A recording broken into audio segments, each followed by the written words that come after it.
CV indicate that he has a first degree in English and a second degree in English and a third qualification from George Mason University in the US. And that is on University Administration Support Program. And that is why he is here. He is a fellow of IREX. IREX is the International Research Exchange Board based in Washington, D.C., with funding from Carnegie. He is also a grantee of the Carnegie Corporation of New York. So can we hear some applause, please? So these are the outstanding qualifications of our guest speaker today. More importantly, under the IREX fellowship, he has built capacity around research ethics, integrity, and compliance. And you may not understand what this epitomizes until we come to big grant. It has been part of big grant implementation under the NIH. Those are the big granting agencies. That's the National Institutes of Health in the US. They have almost about 27 subcategories of mega grants, and he has been part of that. And at the platform for grant implementation are issues surrounding research ethics, compliance, responsible conduct of research, research integrity.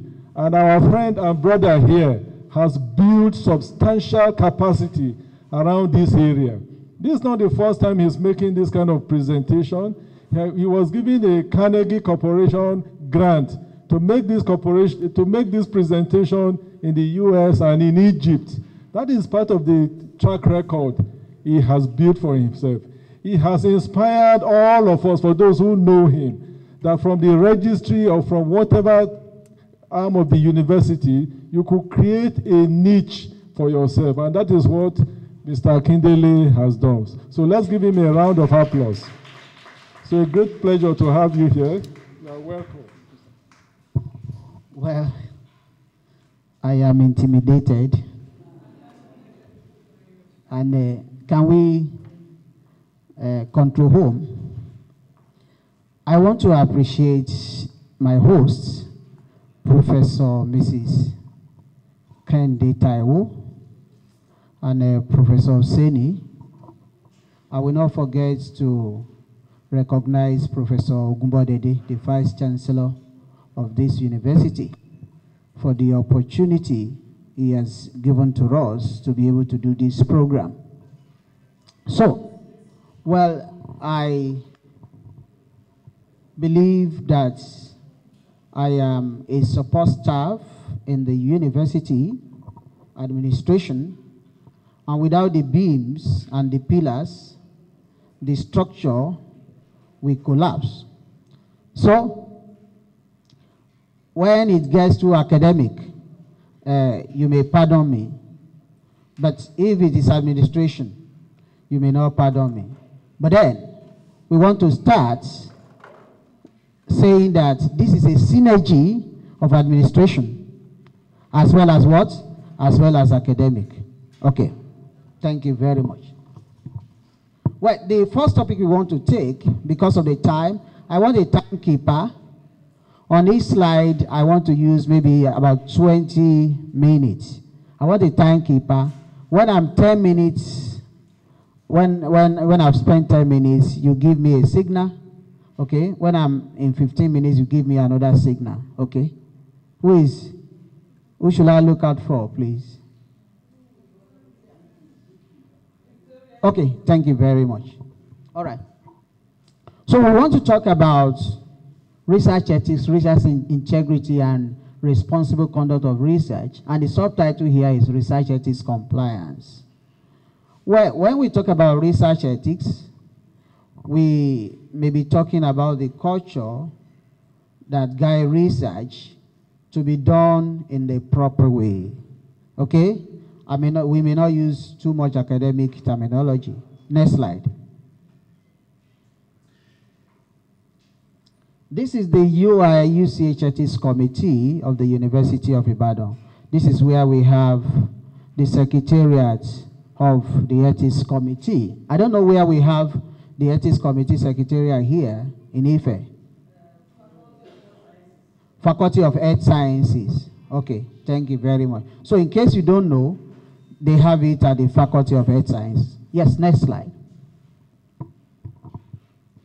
Well, I was privileged to be at the University of California, Davis during my HRX experience. And this was a very rough picture I took of at the Office of Research, Compliance, and Integrity. That was where they trained me better to be able to understand the global north, and the global south. Okay, next slide. Next slide, please. Well, this was the Golden Gate Bridge, rough picture that I took there at San Francisco during my tour. Okay, next slide. Well, I think I found a twin brother at the Conference of Rectors, Vice Chancellors, and President of African University in Cairo, Egypt, where I went to present a paper. And that was where I actually met Professor Ogunbodede for the first time. So, but I found a twin brother at that conference. So, that's the picture. Yes, next slide. Well, this was at National Institute of Health, Bethesda. So, well, my picture could be in one of those places. So, next slide. I think what we are doing may look like a picture, but don't worry, we are going to get to the core. So, yeah. And can you locate the man in the middle? The Vice Chancellor of this university. Okay, next slide. Yes, some of the research journeys that we've done, because if you are into research, it will take you around the world, irrespective of who you are, and you must be ready to collaborate. If you are not ready to collaborate, you should not get into the world of research. If it is you want to publish, for promotion alone, well, there's no problem. So, publish or perish. You can become a professor, but what impact are you going to leave on the sand of time with research? What are they going to know you for? What patent are you going to give to the academic world? So, next slide. Yes, it was when I went to present a paper at the National Conference of University Research Administrators. Well, I presented with some people from China and Japan. Next slide. Yes, I think we are done with all the ferry. Let's go to the real thing, okay? When we talk about guideline for proposal submission to the ethics office, our own practice at the University of Ibadan. Many years ago, around 2011, Ibadan came to IFE to learn. But I was shocked when I saw Professor Seni in my office, Professor Mrs. Kande Taiwo, and another professor. I saw them in my office. They said they've come to learn from. I said, no, that couldn't be, because many years ago we came to learn from you. But they said the structure that time was not sustained. I hope by this that we are doing, you are going to sustain the efforts of these professors when they are gone, and it's not going to be that you will come to Ibadan to learn again. So, now the guideline for proposal, the cover page of the proposal, and the cover page of the proposal, what should be there? Who can tell, I need a microphone because it's going to be interactive. Yes. Give it to whosoever that wants to. Yes. The cover page of a proposal.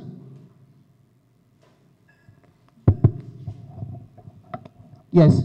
What's going to be there? People are raising their hands. Yes. Madam Victoria. Good morning, everybody. Yes. I think the most important thing that should be on the cover page is the proposal title. Excellent. So, proposal title, yes. So, and next to it should be the supervisor certification in case it is student research. Okay? And thereafter, we have the co-investigator certification if it is multiple research. Okay? So, that is the process of writing a research ethics proposal. Yes, next one. So, what else should we have in the outline? We have the background to the study. And the first thing we have to do is that before we can talk about yesterday, we have to be in today, and we've got to make a reflection on yesterday. Okay?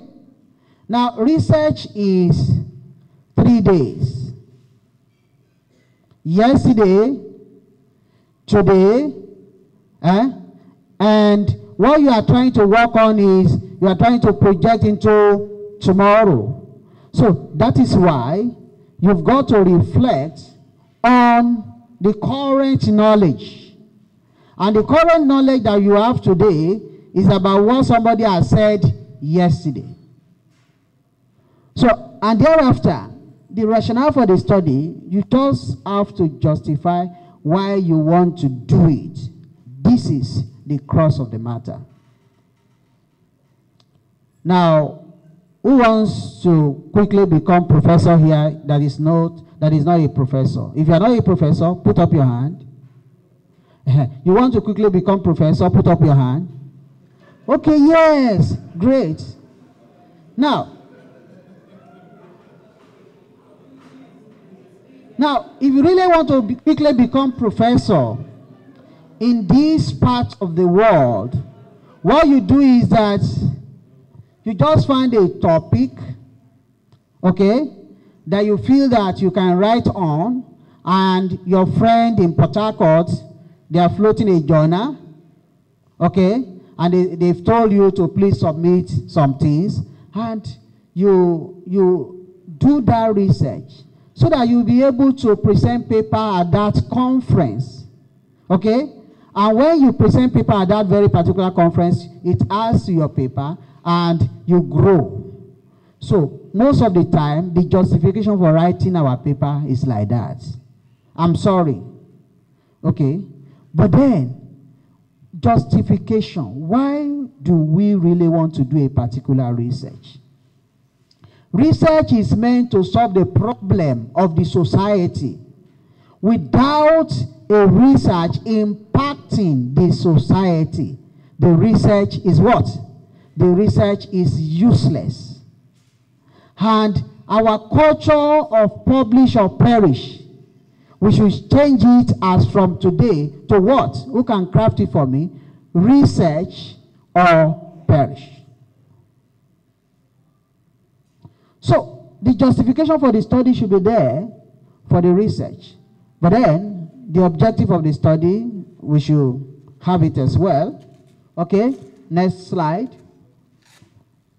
And all this you should know already because you are the one that you are in charge. The study design, the study setting, and the study population, sample size determination, sampling technique, inclusion and exclusion criteria. Yes, let's go on. Now, the method of data collection is very important. And that is why, who is a statistician here? A statistician? Oh, thank you very much. Thank you. Please, can you stand up for recognition? Please, I'm sorry. I want to make a point. I want to make a point. Now, please stand up. Please.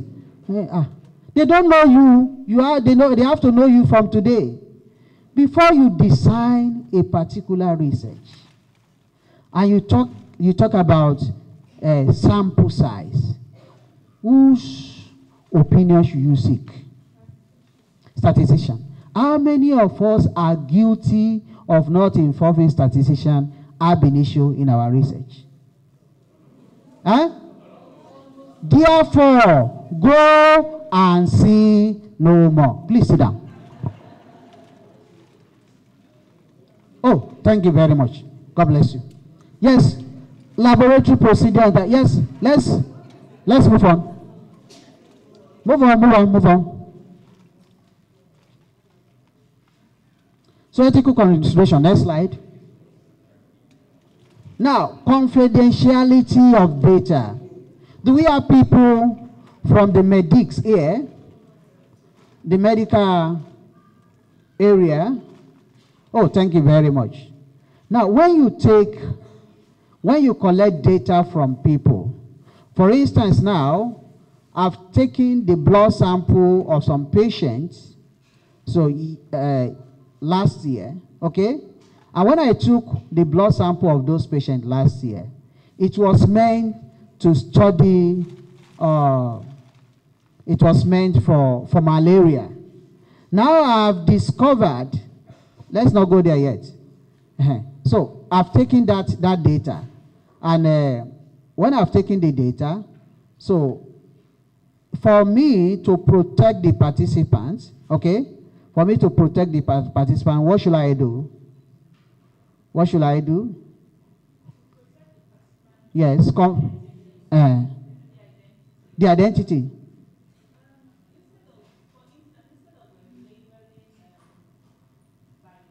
Yeah. Okay. Codes.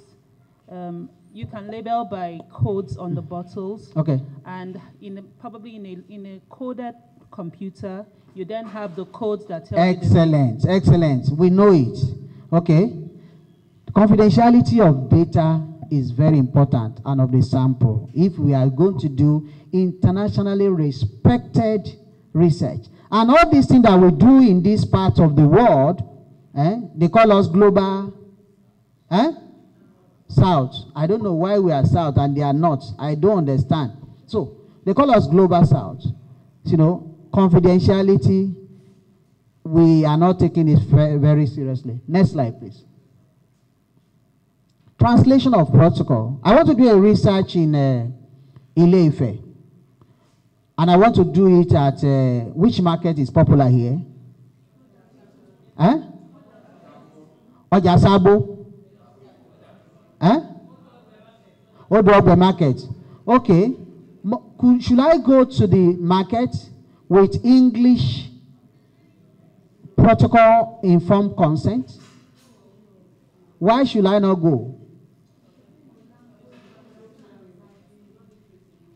You can just put up your hand and talk. Yes, yes.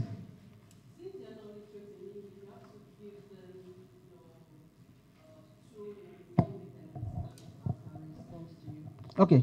Now, translate it into what language? Which language? Yoruba language. Okay. If you go to Sabo, which language must you translate it to? Okay. That means if your research covers Sabo and Oja Ogbe, you know, how many translations must you do? Do we do it? Do we always do it? Translating to 2 languages? Okay. All right. Next slide. Now, beneficence to participants. Okay? Now, when you are doing a research, and some people are participating in that research, what is the benefit of the research to them? Or you just want to use them like laboratory mouse? Even laboratory mouse in the US, they have their rights. Animal rights, they can burn down the whole of IFE because of animal rights. Okay, what research have you done? I want somebody to volunteer. Researcher. Yes, microphone please. Somebody, I want to ask a question. Yes, please. Here. Yes. Can you tell me one of your research? Yes. What you have done? I did the effects of genetic education on secondary school students. Okay. In Ilesha East. Okay. Local government area. So effect of genetics education. Yeah. So what was the benefit of that research or perceive benefit to the participants? The immediate benefit, they were given the opportunity to do their phenotype testing free of charge if they volunteered. And I was able to do for more than 250 with their results after counseling. And they took that away. And what is the benefit to them? What? They were able to be informed of what is their genetic makeup. Thus, they were able to make future decision on who to marry. And the implication, and prevent giving birth to sickle cell disease children. Fantastic, fantastic. You did excellently well because, of course, that is the primary benefit to them. What is the future benefit to them? Because the research passed through Ministry of Education, we were able to try thinking about bringing genetic screening into the curriculum of school as one of the criteria to clap for her, clap for her, give it to her now, at least. So that's it. So when you are thinking research, think about yesterday, think about today, and think about tomorrow. What legacy will you leave? What impact will you leave on the society? Okay? So if we have Faculty of Engineering in OBAFEMI AWOLOWO University, and we have problem with electricity, if we have, we have a Faculty of Design and whatever, I'm sorry, I hope I'm not stepping on toes. I'm not stepping on toes. So I'm building a collapsing where we have professors of building design. So it's not a shame. It's a challenge. It's a challenge. Next one. Now, when you are doing some research, who is a sociologist here? Thank you, ma'am. Can you stand up for recognition? Baba, I need to the microphone lower. So please be in the middle so that no problem. We are just now give her the microphone.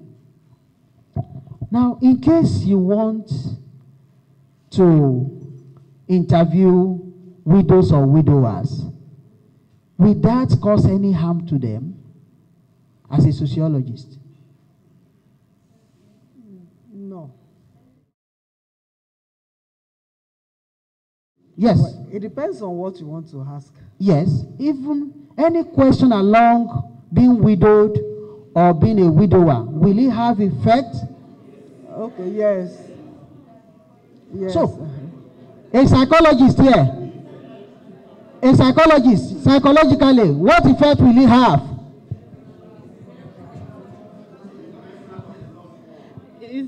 It's emotional effect, because there will be a flashback of what has happened that can cause emotional distress.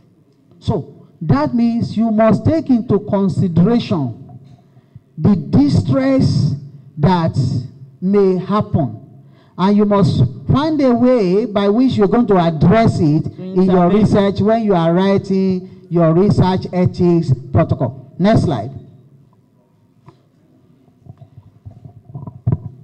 So for loneliness, so I think you can see those hands. Can we raise up our hands? The people that didn't raise up their hand, they didn't volunteer. So that means anybody that does not volunteer must not be forced to volunteer. That is voluntariness. So next slide. Informed consent, meaning yes or no. Okay? When you write your informed consent document, which language must you write it? Is it in the language of a professor? I can't hear yes or no. Is it in the language of a professor? That no is not resounding. Okay. Is it in the language of a PhD holder? Which okay, it depends. Okay, if you are interviewing professor of a professor, good. Yes, that is great. That is great. Yes.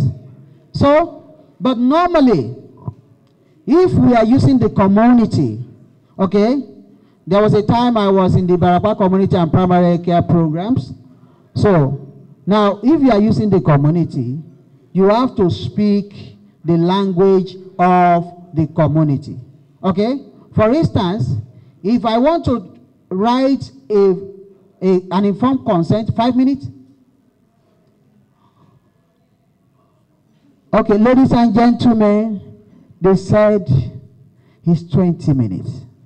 What shall we do? Okay, 20 minutes already.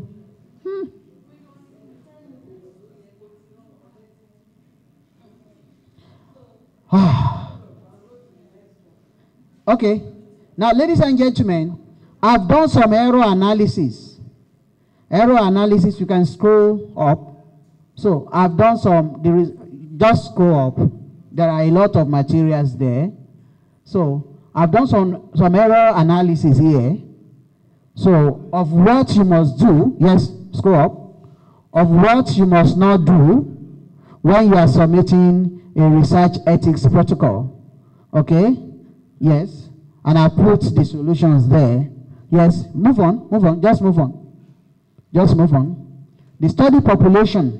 So how you must specify it, not in IFE, among secondary school students in Irewole local government, IFE. Yes. Move on. Sample size determination. So sampling technique. So, yes. The sampling technique, I think the statistician, please, do you have a clinic, a statistic clinic here? Sir, they need a statistic clinic where the researchers can go ab initio and consult a statistician so that they will be able to use the right sampling technique and the right instrument from the beginning. That is calling for multidisciplinary study. So, well, I'm a Yoruba boy, and in Yoruba they said, don't help me hit the meat. It will chase away a very big grass cutter. Ma ba mi jẹ adùn, ẹran ló máa ń ṣe kíni, ẹran ló máa ń lé lọ. So, if you don't collaborate, if you really don't collaborate together, you say, X, you don't know what you are doing, you are undoing yourself because you need X, and X needs Y, and Y needs etc. So, I don't know what that means in mathematics. So, inclusion and exclusion criteria, you should specify it. Yes, move on. The method of data collection is there. Validation of your weights. If an instrument has never been used, you have to go through the process of validation before it could be done. And the validation of instruments could only be professionally done by who? By who? By statisticians. It could only be professionally done by statisticians. Take note of that. Yes. Let's move on. The method of data analysis. Yes. Move on. So, thank you for listening. At least, have we spent 25 minutes? 24. That's great. So, thank you very much. So, should we ask questions or we go on? Okay. Yeah. So, can we go to research integrity? Research compliance and integrity. This one. Okay. Yes. This one will be more interactive. So, it will be more interactive. You know, when we talk about research ethics,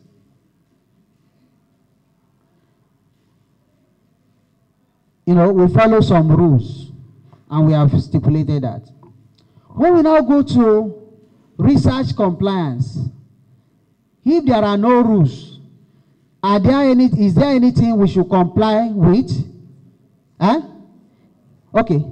Now, in the university, in OBAFEMI AWOLOWO University, what are the rules and regulations that guide our research?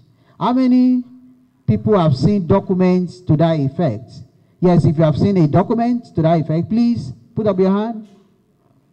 Documents of OBAFEMI AWOLOWO University that stipulate the rules and regulations, the rules of engagement in research. Yes. Ah, okay. Sir, they said,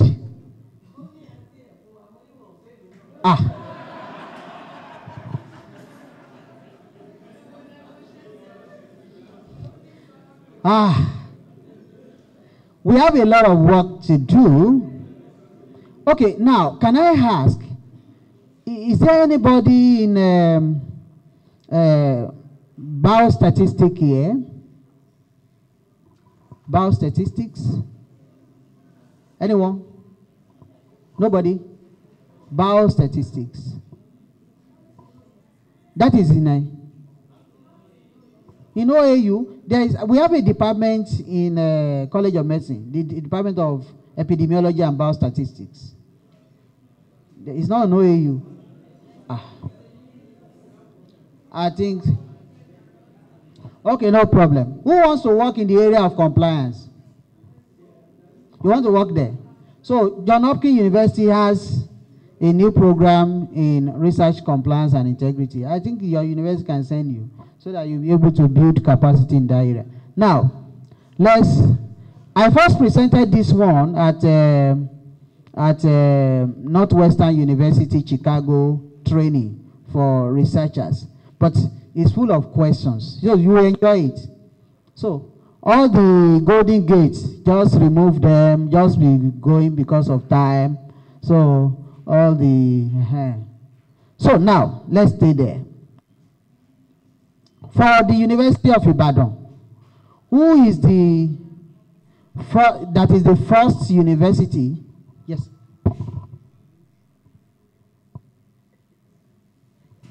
We'll get there. There's another slide for that. Yes.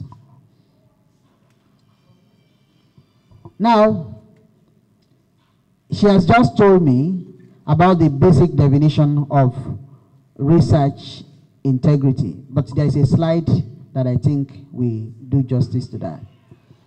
Now, this is what we have here. We have some document of the University of Ibadan that talks about research ethics, that talks about protocols and some procedures that we use to do research at the University of Ibadan. These are some of it, okay? And another one is research, harmonized document on research compliance and integrity. Let's move on. Now, research integrity includes the use of honest and verifiable method in proposing, performing, and evaluating research. Use of honest, use of verifiable method. Now, if I say that there are 1,000 food sellers at Ojagbe Market in IFE, if another researcher gets there, even if it does not get the 1,000, they must be able to tell him or her the other people went to Ojagbe Market, and that is why they are not here, verifiable. So, in reporting research results with particular attention to adherence to rules, regulation, and guideline. Now, when you have research integrity, you know, integrity is what you can call honesty, okay?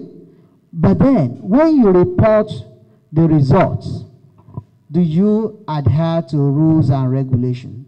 Now, If I use 20 participants, okay, and I'm reporting that, how many participants? Yes, somebody at the back. So when you use 20 participants, how many did you multiply it with in that paper?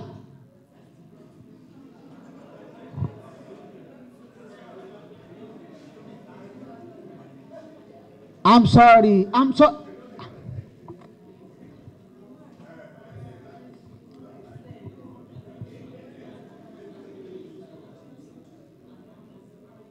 So if you now multiply it with 10 and 20 to be able to get some substantial significant data, is that research integrity?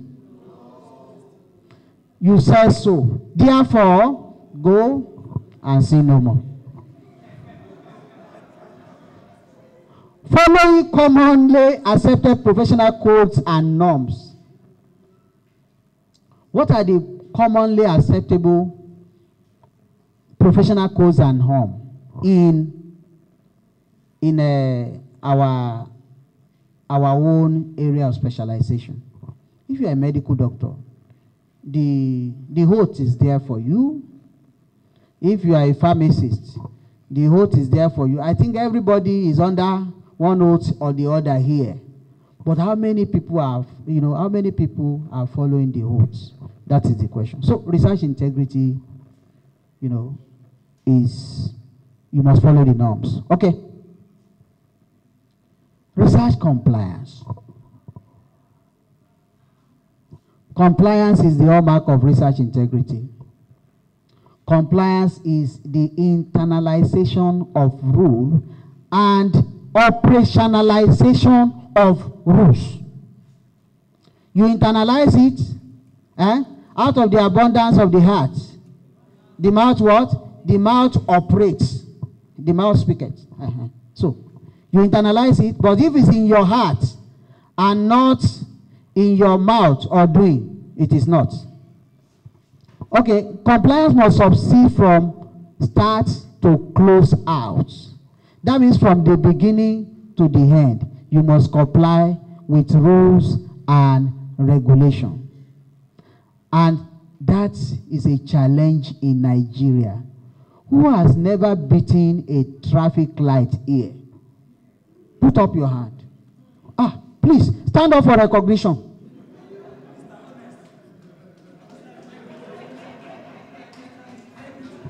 That's great. So, those are the good people. Research compliance is a state of... We'll enjoy it. Don't worry. We'll enjoy it. Research compliance is a state of being in accordance with established guideline and specification governing research conduct. Okay? That is why, do you know about Nigerian Health Research Ethics Code? Have you ever heard about it? HNREC Code. How many people know about that? It's online. It's online. When you want to hide anything from an African man, it was in those days put it in books. Now it's put it on the internet. And they won't. So it's there. So those rules and regulations are there. We must read them, internalize them, and operationalize them. Yes. This is University of Ibadan. Research Compliance and Integrity Routine Toolkits. And the toolkits, you can find it online on our harmonized documents on research compliance and integrity. The full document is about 89 pages, but I'm going to just, speak to some of those things. This was the grant I got from IREX, so we developed that document for the University of Ibadan. I was the lead servant, while we were developing this document, and it's the document of the university today. If they are asking for research compliance and integrity document at NIH, that document is the one they are going to present. It passed through Senate. What we did, we called stakeholders meeting, first stakeholders meeting, second stakeholders meeting. We did retreat about the people that are board, are members of our board. We did 3 days retreat to review the document after we have taken some months to write the document. So the document is very, very rich. But then, the lesson to learn from there, this is the toolkit, and these are the questions that the toolkit cover. You know, it's part of the document that is toolkit. Now, let's go to the question and answer. Now, yes, move on. This is simulation-based question. Yes, move on. Yes. No, let's get there. Now, international regulation. No, now you have to ask yourself a question when you are writing your proposal or when you are doing any research. Does this study violate any international research law or regulation? Yes or no? If I just pick a dog, and I just slaughter the dog, they said, if you kill a dog and you bury it in your house, it will prevent termites. Is that not so? So, I can just pick a dog and just slaughter the dog and just bury it. And I've done a research. Have I done a research? Does it violate any international law? Which law? Animal rights. How many of us know about animal rights?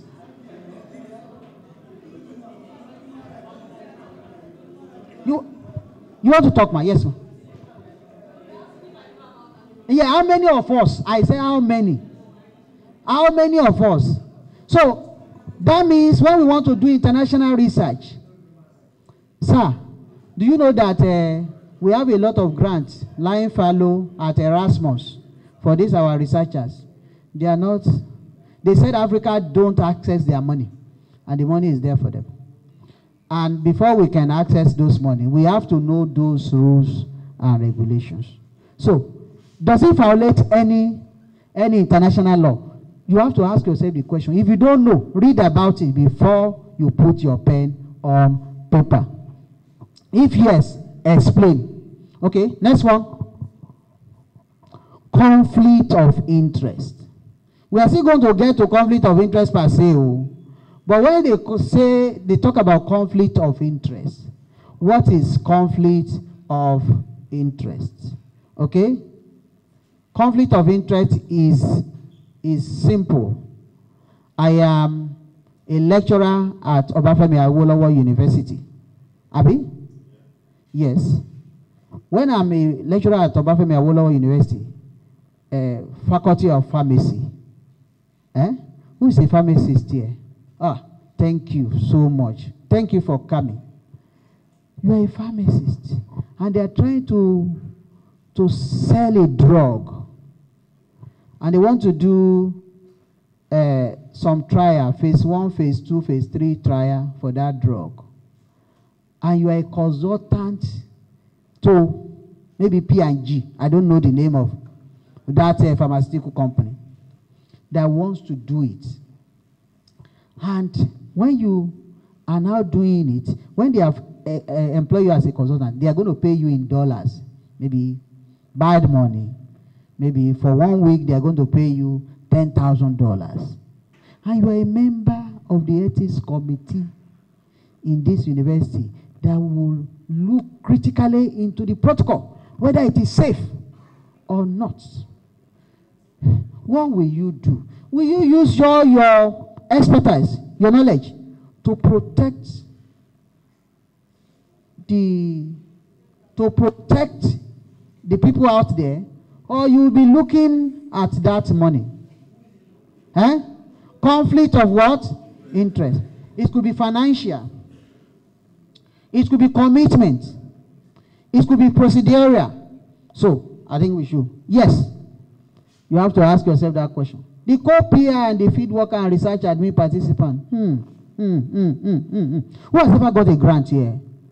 A grantee, you had a grant. Yes, thank you. How many people did you say you were going to use? And how many people did you use eventually? And did you report back that you did not use this for this, and you returned the money? So, that is where the problem is. We have to ask ourselves the question about integrity. What about research? The field workers. That Nigeria is bad. May that Nigeria be a Nigeria of yesterday.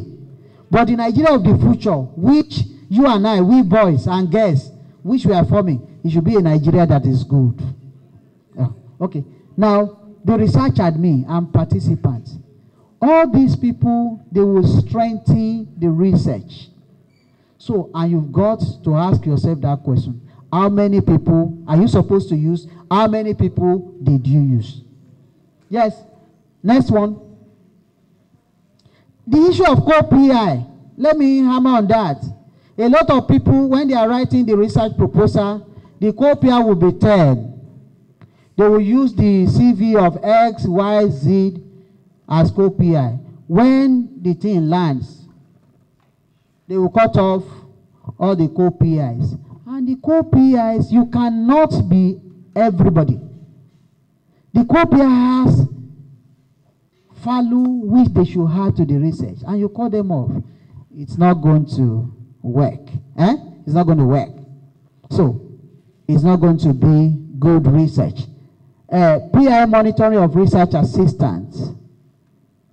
When you say you want to monitor people in the field, and money has been allocated to them, did the PI monitor research assistants in the field, yes or no?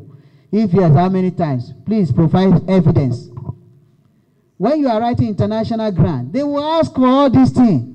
If you think that you have beaten them here, when they are asking you questions, you can find yourself to blame. We are going to get to some naughty issue thereafter. Yes. Next one. Standard facility and equipment. What's the name of this, your laptop, ma? HP, sir. The name of this thing is HP. You say you're going to buy HP, and HP is 10,000 naira. And instead, you bought Synox. Synox, 5,000 naira. Will Synox perform as much as HP? Yeah. Yes. Next one. Salary and wages and incentive. Is it the correct salary, wages and incentive? Yes. Timeline for... Sir, I want to ask this question, sir. If people bring in research grants with this, what do they call it? This, not admin charge. They said all the money should come to Abuja. TSA. With this TSA, could they access the money on time?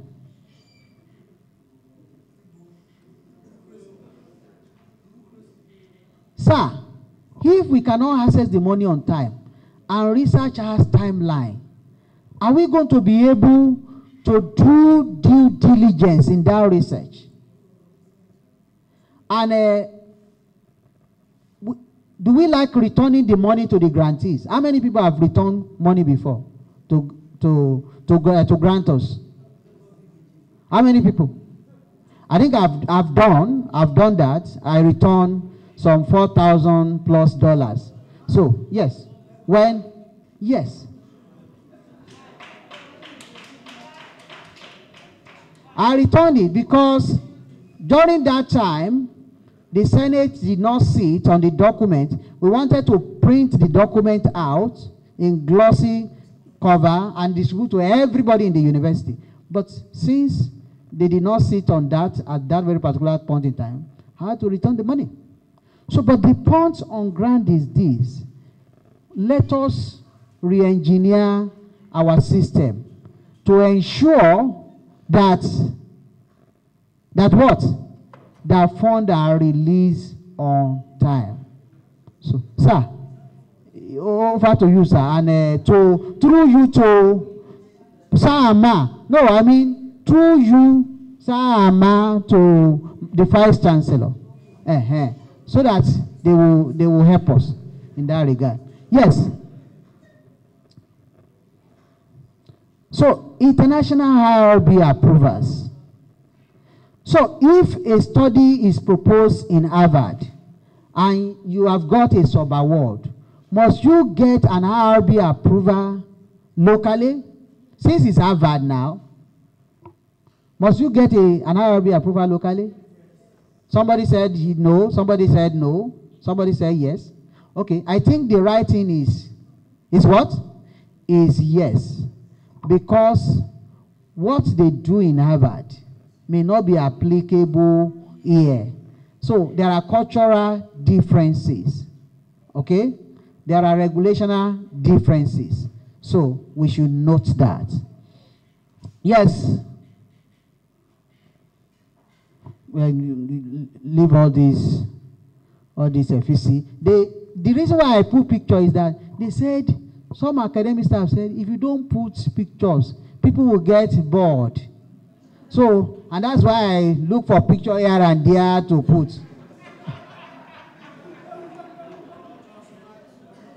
So I'm sorry.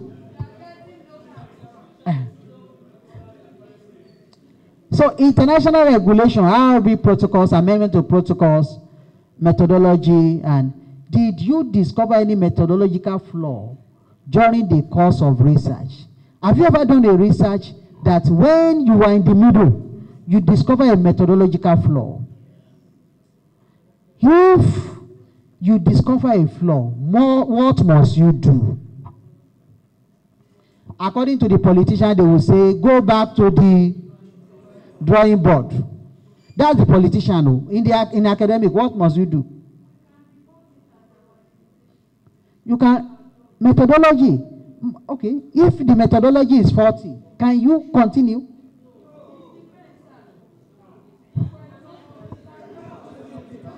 Yes, somebody, I want you people to talk from different perspectives. Yes.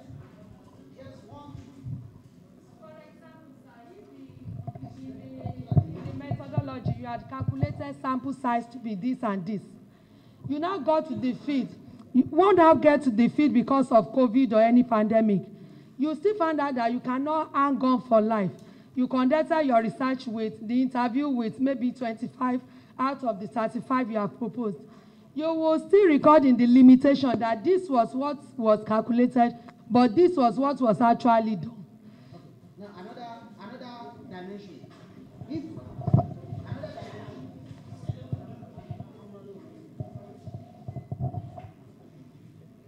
Thank you. I think it depends on the problem you are facing. If it is just a minor problem of population issue, that one can be reported in limitation. And even with that, you still have to go back to the source to let them know for approval. Then if it is more than just the population issue, you have to go back and retrace, because if it is that you have to reduce the location or change the equipment, you just have to go back to the source to know what. Can you now pick what you should do here in case of methodological? So the option, which one is the best and the safest? Hey. A. Hey. We said A. Do we concur with A? Yes. That yes is not resounding. Yes. I understand. More understand. A and C. A. Now the point on grant is this. The standard is A. But some people have given some explanation. But most of the time, even if it's going to affect the life of people,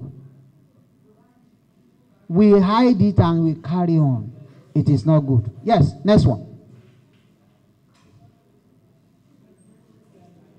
So did you discover any limitation in the study design? So how will you handle it during the course of the research? So If the study design itself is faulty, well, I don't know too much Bible. If the foundation is, so what will the researcher do? If the study design has problem. So that means, yes, next one. Inclusion and exclusion criteria. In the process of research, some people modify the inclusion and exclusion criteria. Must you know, okay, the next slide. If yes, explain. Now, if you modify the inclusion and the exclusion criteria, can you do it on your own without recourse to ethics committee? Hello? So what must you now do? Amendment to protocol. You write and they approve. I think, sir, do I have a member of the ethics committee here? Member. Another member? No other member? You are the chair. You are representing the committee. I hope I am not stepping beyond my boundary. Okay, thank you. Now, I think, were you able to stick to the sample size as indicated in the protocol? Most of the time, along the line, we amend the sample size. And when we amend the sample size, it has a lot of implication for future reference. I think we should. So, next one.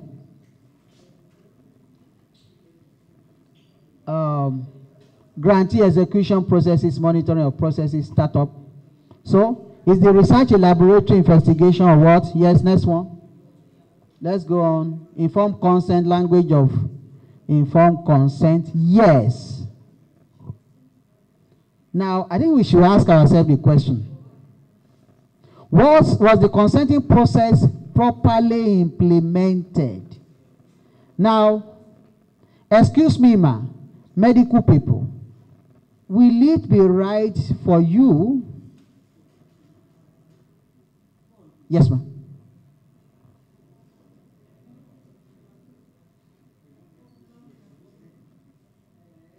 Okay, where should I stay so that it won't? Should I stay in the middle? Okay, what should I do, ma? Okay, yes, ma.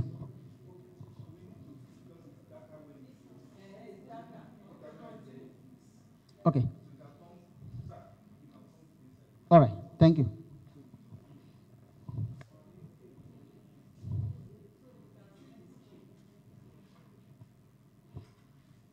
Now, informed consent. Did the participant understand? Okay, we were talking about proper implementation. Ma, you are in the medic, and you are, okay. What are we now going to do? Okay, that's great.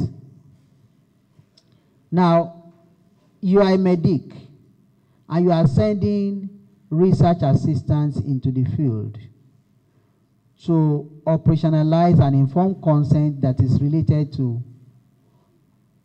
genetic modification or messenger RNA, as they use in COVID, COVID testing. And you want to go and talk to market women. Will it be good for you to recruit me because I can speak Truenchi? To go and explain that process to them. Will I be the right person to go? Will I be the right person? No. So that means if you're a professor of medicine, you can get your research assistants to be at least a house officer, or some resident doctors who have been trained and retrained in the local language of interpretation to them. Otherwise, you won't get the right thing. So I think the participants should understand the risk. So was the consenting properly implemented? The risk involved? Did they sign? Were the copies of the form made available to the participant? So Now, if you have ever done a research questionnaire study, and oh no, not questionnaire study, a research, the consenting form, do you give a copy to your participants? If you have not been given it, if you want to hinder that because of paper, please be giving them, because it's a legal document. Now, sometimes I go out with my wife because of legal cover, so that if, you know, these days, eyes are getting opened very, very soon. That doctors, nurses, and medical people, that either to, you know, they've treated people shabbily sometimes, they are going to be suing them as people understand their right. So the earlier we do the right thing, the better. So the serious adverse event,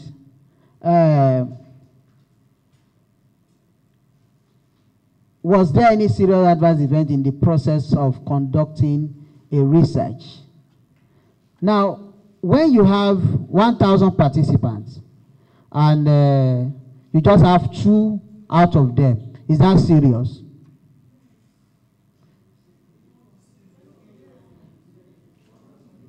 Even if it is life-threatening, 2 out of 1,000, is it serious? So I don't know. Yeah, I don't know. But if it is serious, if it will involve life, please, as quickly as possible, report back to the ethics committee. Next slide.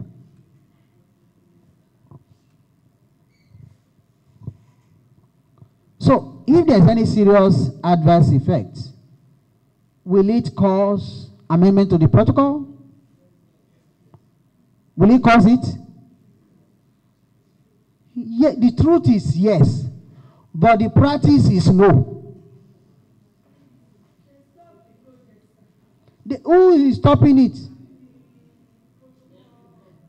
Okay, yes, I could remember. Ma, when last did you go to the field to monitor the project that you approved at the ethics committee? Microphone, no. The chair is talking, no. Thank you, sir, for that question. Yes, the ethics committee is supposed to have that responsibility of going to the field and monitoring what is done on the field. Yes. But what happens, like we have there some I would say challenges, but there are new things that are coming up this year because we've had challenges in carrying that out. And one of the challenges we've had is the issue of the payments people make to be able to facilitate that process. Because if you are paying for research processing for your ethical clearance and all you're paying is 2,000 naira, I don't know how many times you would want an ethics member to be on the field to cover that. But what we do around that is to make sure that we know who the PI is. The PI is the person who holds responsible for all the research ethics that we clear. So that if there's any issue, the person is who will hold responsible. And of course, there are some researches we cannot let go that way. If it's a research that has to do with invasive procedures, we take that extra step to go out, but we've not had any such in the last, let me say 5 or 6 years that have been on the board. But the ethics committee, the Health Research Ethics Committee is domiciled in the Institute of Public Health, in the College of Health Sciences. There is a chairman and it runs independently of the institute. And every researcher on the campus, undergraduates, postgraduates, and private researchers, if you're either granted or not, they are to go through that. The ethics committee is open for everybody to come in to apply and get your clearance. Thank you. Thank you very much, ma'am. So you've heard from the ethics committee. But one question is this. How many papers have I published? Maybe 10. How many papers went through the ethics committee? Yes.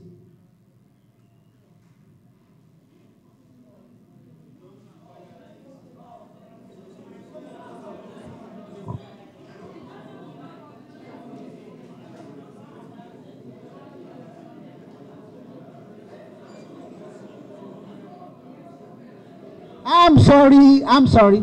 Now, some people are saying, no, my research is not invasive. And therefore, I must not go to the ethics committee. You know how many ethics committees we have at the University of Ibadan? We have about 6. We have for social sciences and humanity. We have for animal. We have for plants. We have for engineering. So everywhere there should be an ethics committee monitoring, and even if it's only one, go through the ethics committee, so that when you want to, how many people want to publish in? Thank you very much. It's interesting, ma.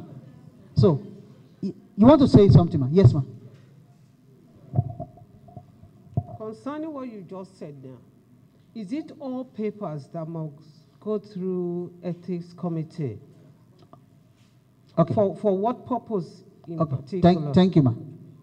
Now, we are talking about making sure that we internationalize our research. We are talking about making sure that we can publish in Nature, we can publish in Science. We are talking about research that when we publish one paper, it will have impact around the globe.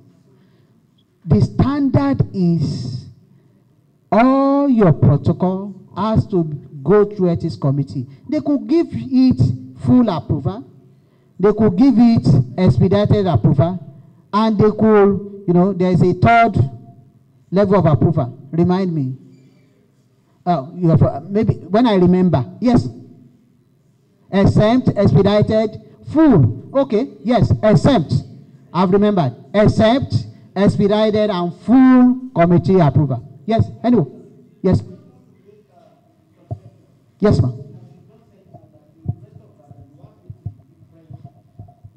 Yes. Maybe they can do that in one AUA. Because somebody that, for example, let me give you an example. For just postgraduate, the postgraduate studies that we normally do here. I don't know, actually, thank God for the way they are doing now, but during our own time, somebody that doesn't know about your own area or your own field will be correcting your work, but we will know that this person doesn't understand this thing. Okay, thank you. Because of our time, we will go on. I will take questions later, but I will quickly respond. You really don't understand what we are saying.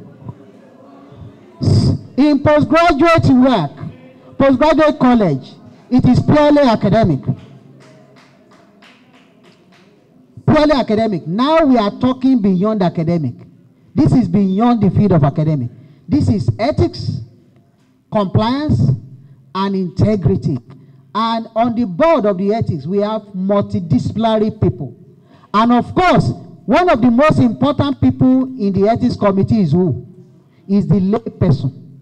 Lay person that does not understand Truwenchi.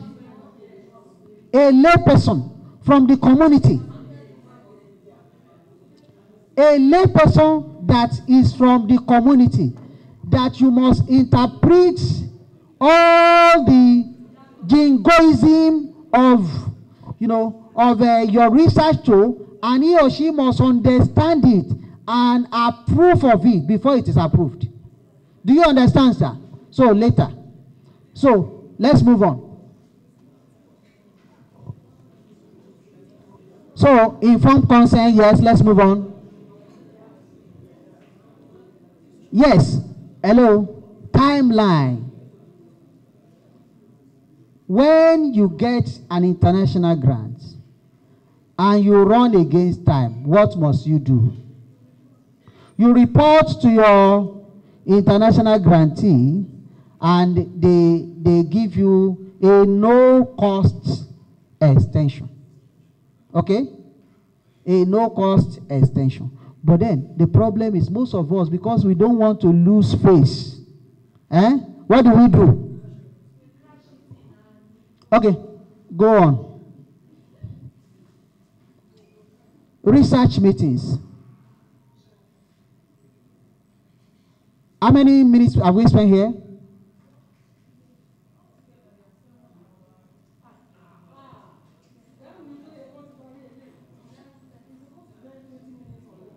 Okay. So let's just scroll. Hello. Let's just scroll up. If I've okay, I'll finish. Appreciation. Now, research meetings. Hey, yes. Let me just take 1 minute and talk about research meetings. The problem with us is that we don't hold research meeting as regularly as we ought to hold it. And when we hold it, we don't have records because we don't want to employ an admin person. Yes. Yes, somebody asking a question. And when we don't train the admin person to be able to know the right thing to write, we get the wrong thing. Even when, yes, we get the wrong thing because the admin person will write. If the admin person does not know the focus, that means from the beginning, you have to get a team together and they must know what you really want to do. Yes. Yes, thank you. Thank you very much, sir, on the expose on research ethics.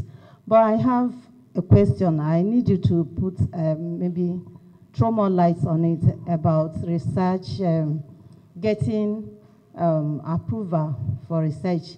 Like, if I followed what you're saying, you have just told us that every research you must get approval. Yes, ma'am.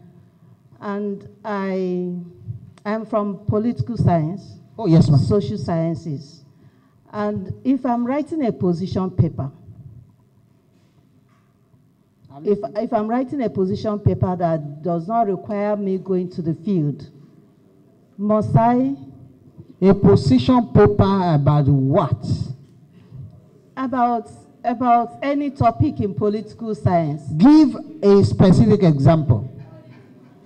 Okay, maybe I want to write about Nigerian election. Yes. In 2020, okay, PDP primaries.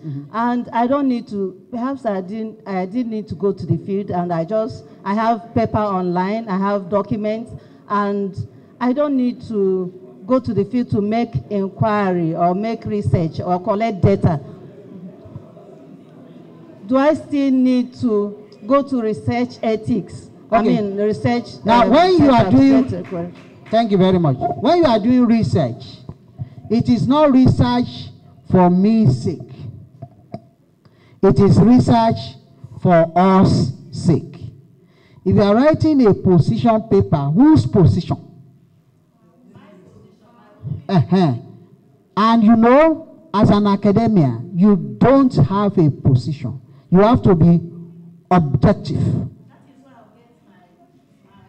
get my other people's opinion, my literature from maybe the internet or books. I understand. I don't have to deal with objectivity in itself is a form of subjectivity. Because if I'm a leftist, I will be objective from the leftist point of view. If I am a rightist, I will be objective from the rightist point of view. You know, in Washington, D.C., people from the State House were seated, you know, one day, and I asked them a question. All these lie, that was when Trump came in as the president. I said, why can't you just give research to people in language and critical discourse analysis to come and talk about all this fake news or all these things? You know, if they drop a pin, somebody will hear that. Because people from the State House, they were looking at me, who is this black boy, you know, asking us such questions. So, please, man, whatever you want to do, and it will be published, you have to go through international protocol if you want your paper to have international impact. Thank you, ma'am. But it's not funded. It's not funded.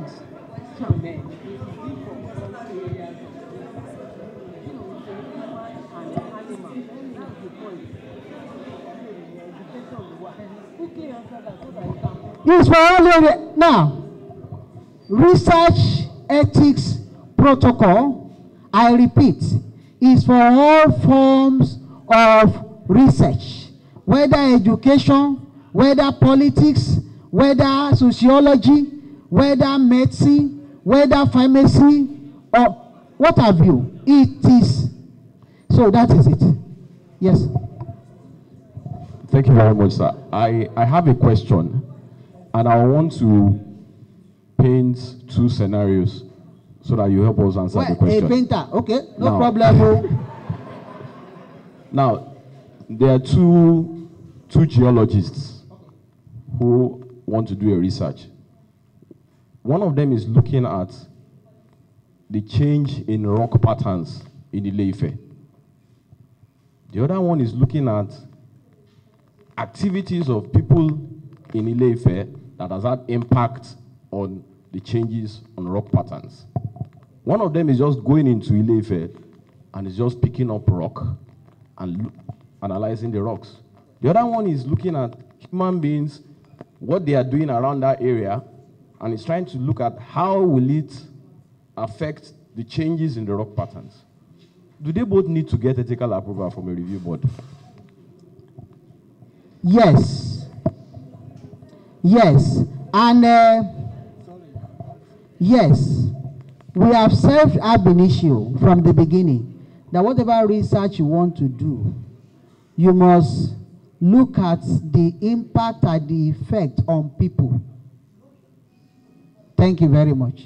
So, my time is up. So.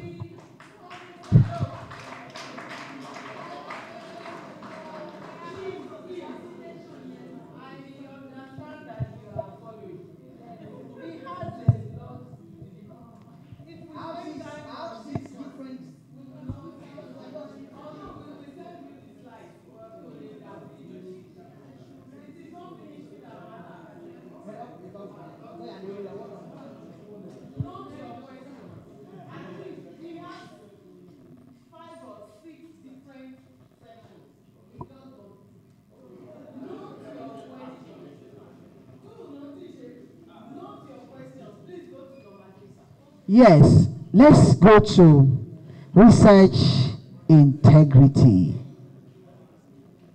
Something.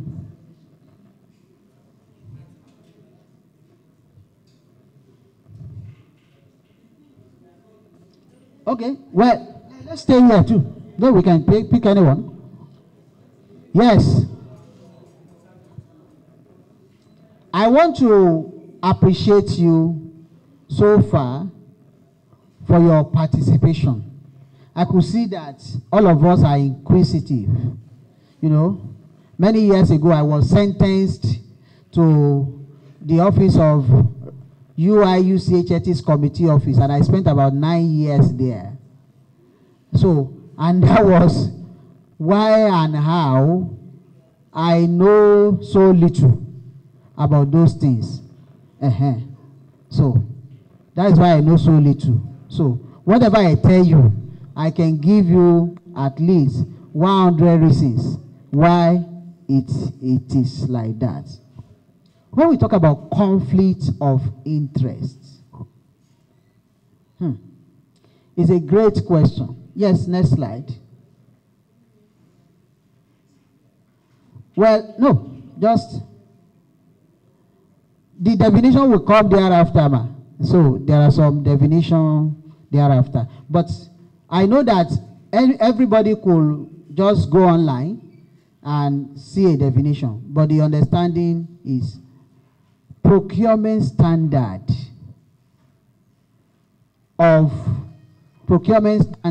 in research. Do we have? Yes. You know, procurement is part of research. Because if you need to buy some kits, They are doing COVID testing now. They are putting something in people's nose. Is that not painful? Eh? If there are some other things which they could use that is not that painful, they should use it now. But if they give you money to buy an equipment that is of a very good standard, and you buy the one that is of a very low standard, so why did you do it in the first instance? Greed. Yes. Something is fighting. There is a boxing and wrestling going on. Should I do it? Should I not do it? That is what they call conflict. So it is friction, Abi. In engineering, they call it friction, Abi. That is conflict. Of what? Of the grantor's interest, the people's interest, and my own interest. So when there is a collusion, have you ever seen these advertisements in BCOS? Gongwaso, Gongwaso, Otiso. So there was an head-on collision, and there was fire. So when there is conflict of interest, what you have built, the reputation you have built in your research over how many years could just be immersed in the waters in one day or 1 year. Have you ever heard from any university where they withdrew the professorship of somebody because the person plagiarized the thesis of another person from another continent? Professors have affirmed it. If professors have affirmed it, it is affirmed. So, it has happened before. So, we have to be careful. Next slide. Conflicts of interests, the one within you, and conflict of commitment. I think I cited conflict of commitment the other time, that you are pharmacists and you are members of ethics committee, Let's not repeat that. Yes. Conflict of interest and commercialization. If my product, if what I'm working upon will become a product, how much due diligence do I take to ensure that that research is conducted according to international best practices? That's a question for us to answer. Yes, next one. So this UCF conflict of interest and commitment system, it's very, they have a lot of processes. It is not that conflict of interest, we should not have it. We all have conflict of interest. Yes. We're not saying we should not have it. But if we have it, we must declare it. We must disclose it to the ethics committee. The ethics committee will now look at it. Okay, can we accommodate it? Is it possible for this person to carry on and do this research or not? Do you understand? Yes. You can look at that process later. It's a complex one. Now, so this is what is academic now. That one is just preamble so that we can understand it. Now, official role as a researcher, staff or member of organization, when it contradicts personal interest, you are a lecturer in the university, at OBAFEMI AWOLOWO University, okay? And what you are supposed to do, for instance, you are a lecturer and your child is very intelligent, okay? You set a question in the exam and your very intelligent child failed that exam, and you are using your own hand to do yourself. What will you do?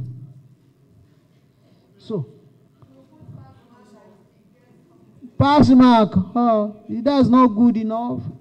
That's what we are talking about. So, conflict, no, don't go to that wife, oh. That one can burn out, so. That one can burn out, so. I didn't want to go there, oh.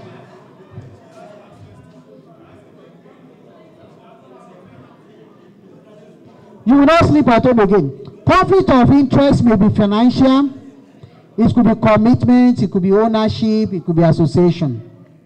My brother, there's something coming up here. Hey, no, we'll get there. We'll get there. In the ethical protocol of research, a researcher is expected to declare his or her conflict of interest. If you are a member of P&B Pharmaceutical, you are a shareholder there, and you are part of the committee that is reviewing a protocol for that product, you must tell them at the ethics committee that you are a member. And what would the ethics committee say you should do? You should excuse them. That means you must not grade the paper of your baby, of your son, of your daughter. That's the best thing. That's the best thing to do. Yes. Let's go on. Meaning of conflict of interest. A person's personal, rational, and financial underlying forces could be cloud in sense of judgment in his primary assignments. Next slide. Context of conflict of interest. Did I talk about wife? No. So if I'm a member of a review committee and my wife protocol is there, so having two or multiple roles are not illegal until one provides a platform to act unethically, in the other. So conflict of interest is inevitable, but could be minimized, could be alleviated, it could be avoided. Okay, next one. Conflict of interest and law. So, do I have a lawyer in the house? I want a lawyer to one. So that's why I brought my law. So that I can have a legal cover. So that I could have a legal cover. Now, I glean it from their books. I cannot interpret it. So don't take me up. So, no, law of thought. The act of COI is not thought in itself. That means it's not wrongdoing in itself. Is what? Is evidence of thought. Evidence of wrongdoing. That means conflict of interest that is inside of you, that is not operationalized, that is not used, is not conflict of interest until it is proven by law of evidence, concrete evidence and some other evidences, like they will talk about it. For many specialists, it is practically incredible to avoid conflict of interest. Legal matter could surface if an individual attempts influencing the outcome of an official decision for personal economic benefits, a breach of duty of loyalty. Now, I am to be loyal to this university, and I'm on the board of TED Fund. My wife has applied for TED Fund grants. 10 minutes, yes. And herself and myself, we have worked on that grant. But unfortunately, she did excellently well, but not as well as those people we wanted to give the grant to. We wanted to give maybe to 5 people, and she came number 6. What will I do?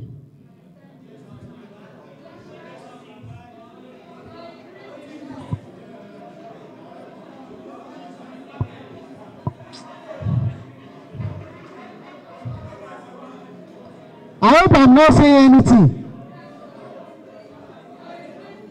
Somebody wants to talk. Okay, please let the person talk. Oh. Let the person talk. Oh. I pray that God will help you. Amen. You have to allow your wife. I pray that God will help you. Amen. You have to allow your wife to be number 5 so that you can have a home to go to.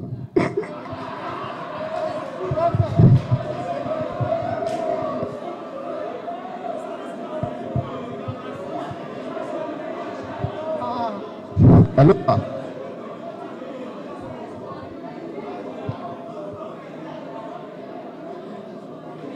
Hello, sir. I think the best option is for you to appeal to the organizer to increase the number to 6, so that your wife can be considered.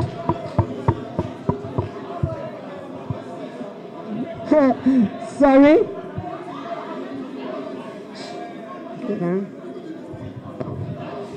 Can I say something? Hello?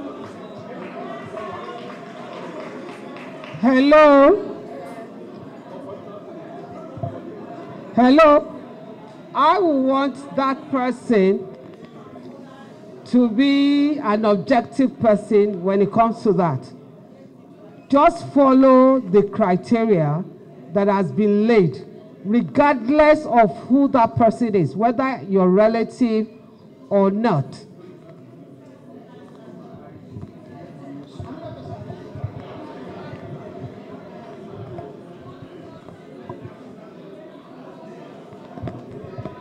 Hello, I think the best thing to do is that I will have to step out.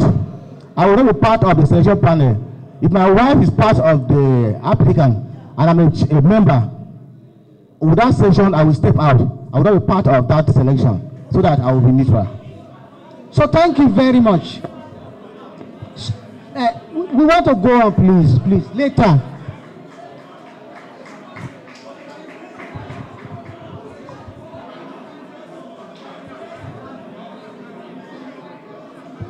There will be time for question and answer later. You can note it, please. No, but it's interesting. We are the tomorrow of this university.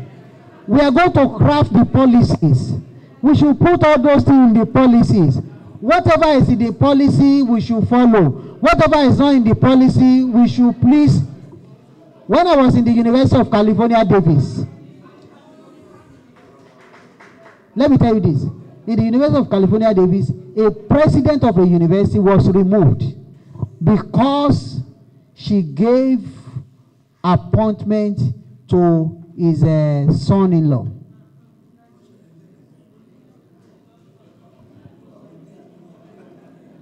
So, we are coming there.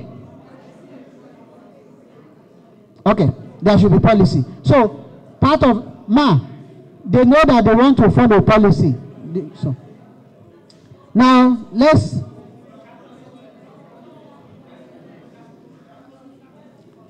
Well, these are the. Hello.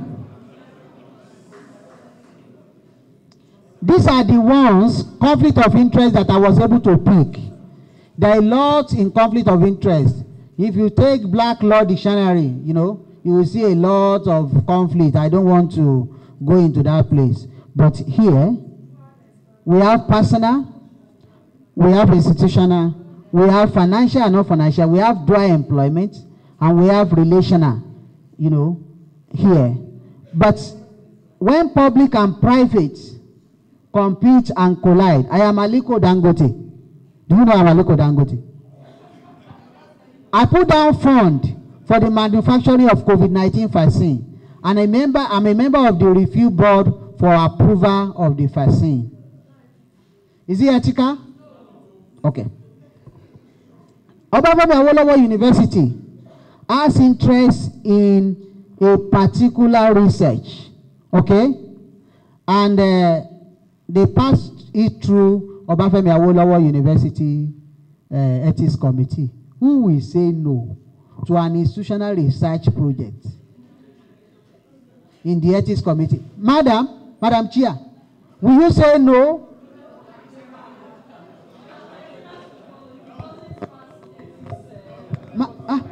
Speak. Please speak up. They say you should speak up.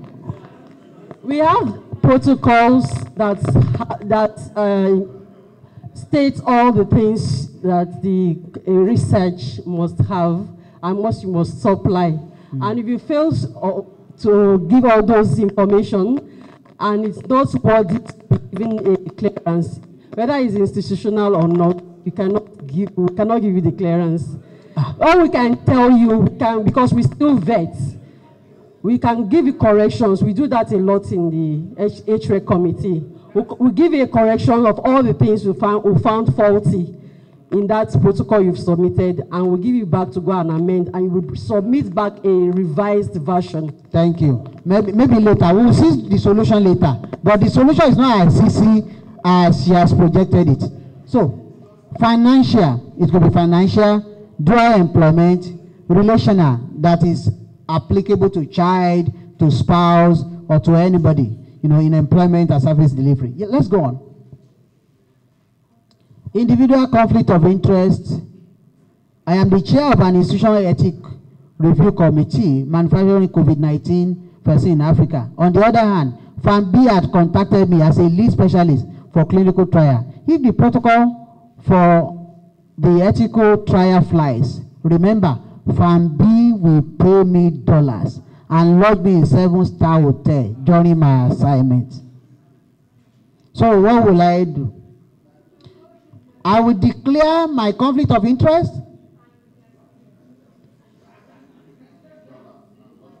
Will I declare it? Have I declared it before? Okay, I must declare it. I hear. Yes. Recommendations. These are recommendations. It's not total, but we could generate our own recommendations. So, institution must have and operate conflict of interest policy. Where there is no law, there is no sin. 2, researchers must disclose fully their conflict of interest. Individual, financial, product, investment, and institutional. Do we have any conflict of interest form in the university? There's no. Is there conflict of interest policy presently? We are developing it. We should develop it well.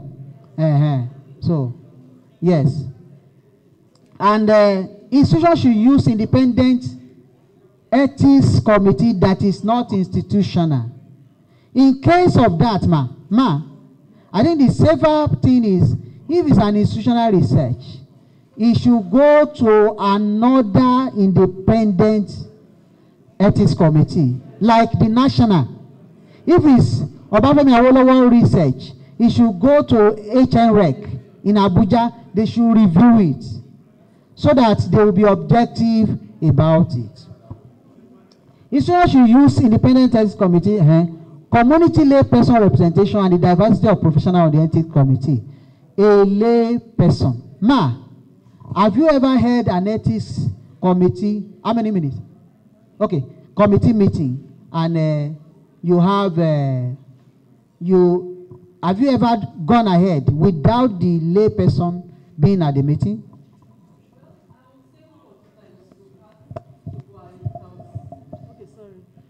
We have a layperson on the ethics committee. She sells in the markets, in the central market. Of course, there are times she could not attend the meeting, so we went ahead. Okay. Yes. Now, those meetings, internationally, they are null and void. Okay. Yes, ma'am. Internationally, well, I understand what you're saying, and you are correct, but in those times, there's nothing we could do. That is why you should not have only one layperson. Okay, apart from her, who is a layperson, just person on the committee, and we have people who, they are not experts in anything we are doing, except that they are just religious persons. So they also form parts. But if we are talking about there is a woman who represents women issues and community issues. So she. I think you should have 2 or 3, so that if one does not come, another person will come. So that's it. So I think we are no, that contribution. The time is gone. No, the slide before this one. Yeah. Okay, and we have done it now. So so we clap for ourselves. We have all made it happen. Okay. I think should we stand up? Public health people, physiotherapy. Who is in physiotherapy here? Public health. Oh yeah. Take over. People are sitting for so long.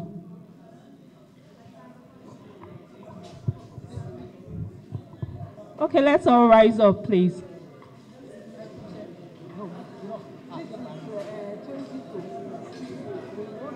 Let's raise our left hands up, right hand up, left hand up, your right hand up, your 2 hands on your shoulder, your 2 hands on your waist, and you wriggle your waist. You wriggle your waist. You move to the left with your hands on your waist. You move to the right with your hands on your waist, and you sit down.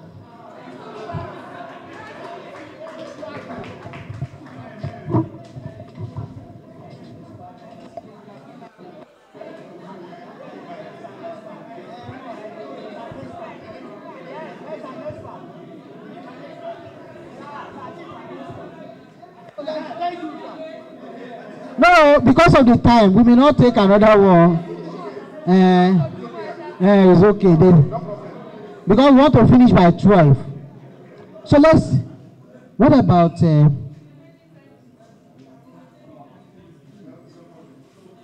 which one? No?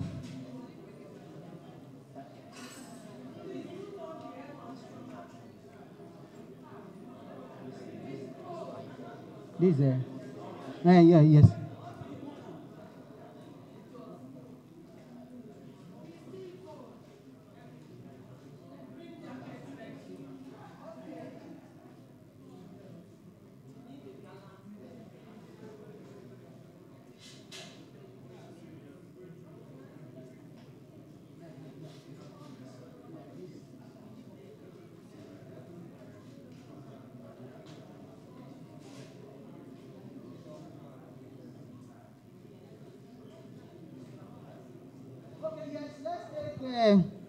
Well,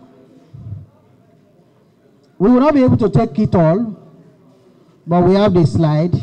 Let's take a student-supervisor relationship. I didn't write so much on that because I am not a teacher. Even though I started as a teacher, I'm still teaching. Sometimes, I'm still teaching on a part-time level, in some, I've taught before, but I relaxed recently. But then, let's talk about this.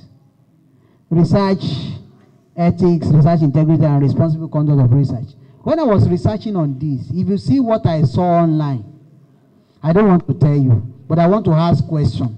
And all of us, we judge ourselves, okay? Now, first slide.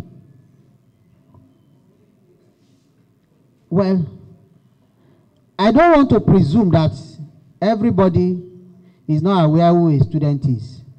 A student is anybody that is seeking for knowledge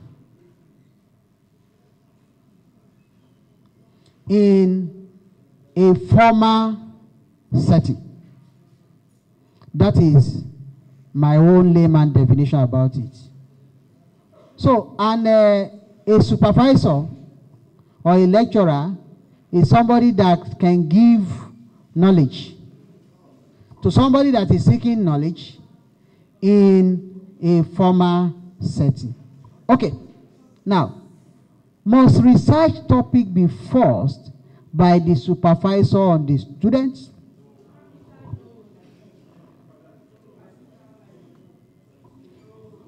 How many of you have been given your master's thesis topic by your supervisor? Go and work on this topic. Put up your hand. Oh, no. Oh. Okay. Okay. But we all know sometimes that it happens. It's because of the research bias of the lecturers. Because some of those things that you write may be used by the researcher to publish. We don't blame them. But one thing is that we must make our policy friendly, that we must give our students to lecturers that will be able to that will be able to help them achieve their goals in research. Even if they are going to go outside the faculty, we could have dual supervisory roles. Okay, like I was working on, for my PhD, working on Boko Haram, and you know, in the area of critical discourse analysis, and I got to a particular level. I was making some social, you know, inferences from what I was writing, and my Oga said, no, we don't do that here. Leave those things to them in social sciences. And the craft of me is that whatever I'm writing or I'm doing that does not have social impact, I'm not going to be comfortable with it. I think in that scenario, if you have a particular department like that, I think my Oga could collaborate with somebody in peace and conflict and say, well, I'm the primary supervisor, you are the secondary supervisor. Let's bring English language, critical discourse analysis together with peace and conflict, mediation, arbitration, and all those type of things. We put it together and we help this candidate to be able to achieve it from the dual dimension. You understand? But we should take note of this in research. Next slide. Who is the first author for a student project, dissertation, or thesis that I supervise?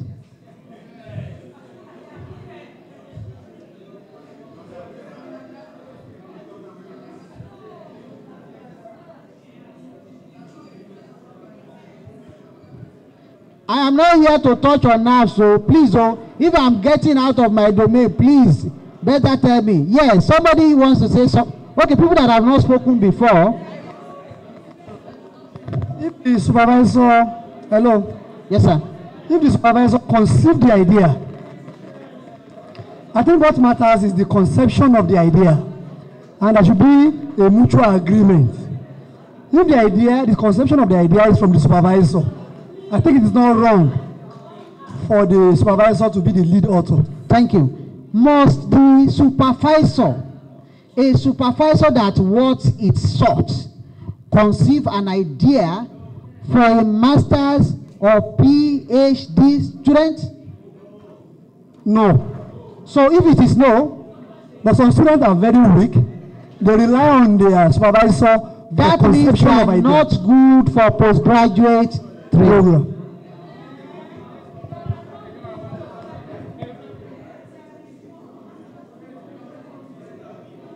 Thank you. Next slide.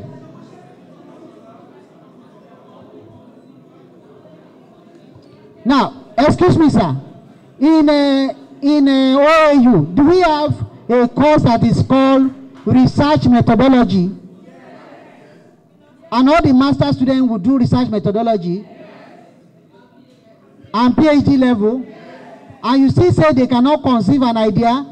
Who is teaching the research methodology then? No, we should please don't say that outside though. We should not say it's outside. as a supervisor, can I go out with my student on a date?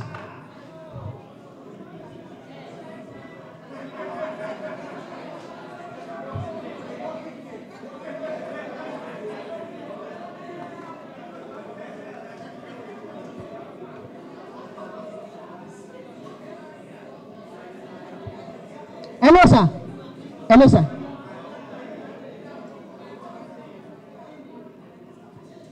Hello, sir. Hello, dear. You did not specify any sex. It's wrong. Sir? It's wrong. It is wrong. Yes, sir. So, irrespective of sex, he has said that it is wrong. But what is the accountability age in Nigeria? 18. In this university, do we have sexual harassment policy?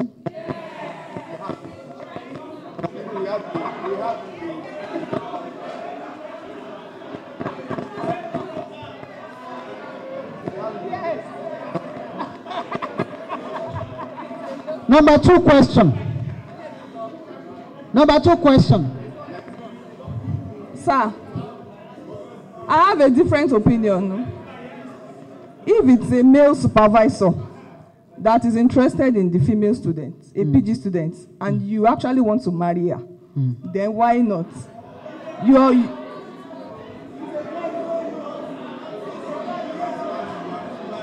know you are not married. The supervisor is not married. And you want to marry yours. Is it wrong? Hello, time has gone.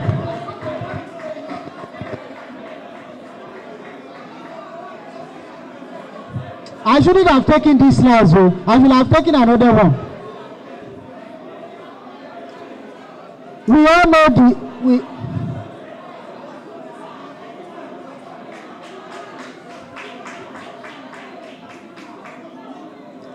Yes, ma'am.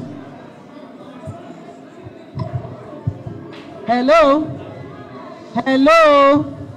Please, we need to move on. This is 7 minutes to, please, one house. There was a faculty webinar 2 weeks ago on this topic by Health Sciences and well discussed. We are not going to repeat that discussion here. But for the records, please note, it is when there is force that is a problem. If there is no force, if a girl does not complain, it is allowed. Some of us,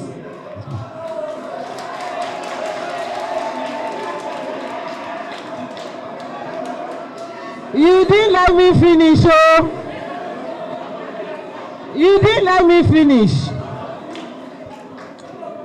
Some of us married our lecturers. Yes.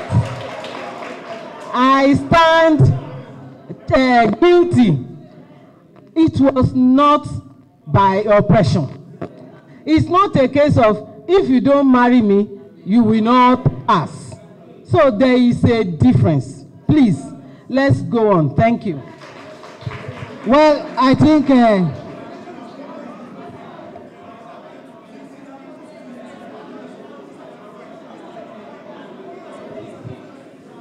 Mama has spoken, Prof has spoken, but I think we should get something. When we're looking at local practices, we should be careful of international best practices. Taking out your students on a date, it depends on the law that is operating in that university. And taking out your students for a lunch, over there, important things are discussed at lunch tables. But over here, the moment I invite you for lunch, even if I'm not going to say it, you are jittery already. if I am an American trained person and I just come to this university, I'll take my student out for lunch, and I will not think it's bad, but the person may tell some other student, he has asked me out for lunch. So wherever you are, when you're in Rome, study the Roman laws and behave like Romans. Well, can I share domestic challenges with my students? Can my students share domestic challenges with me? That is loaded. I think we should look at the ethics that is there. Well, ladies and gentlemen, professors, senior lecturers, lecturer 1, lecturer 2, all the lecturers that are here, please, I doff my hat. I thank you for listening.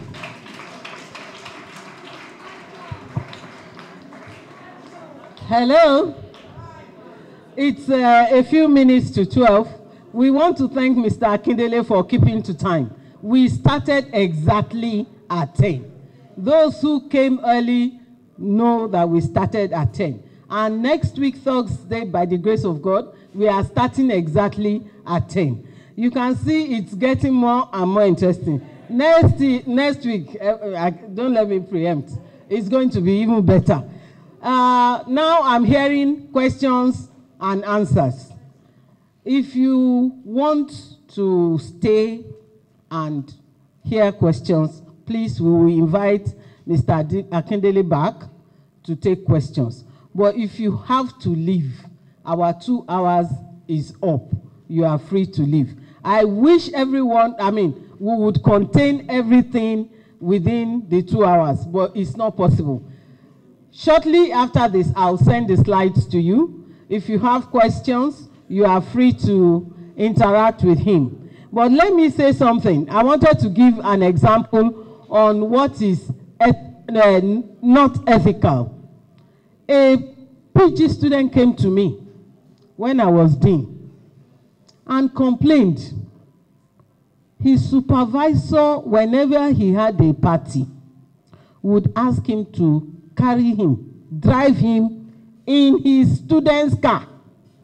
Do you understand? Not that he's driving the supervisor's car.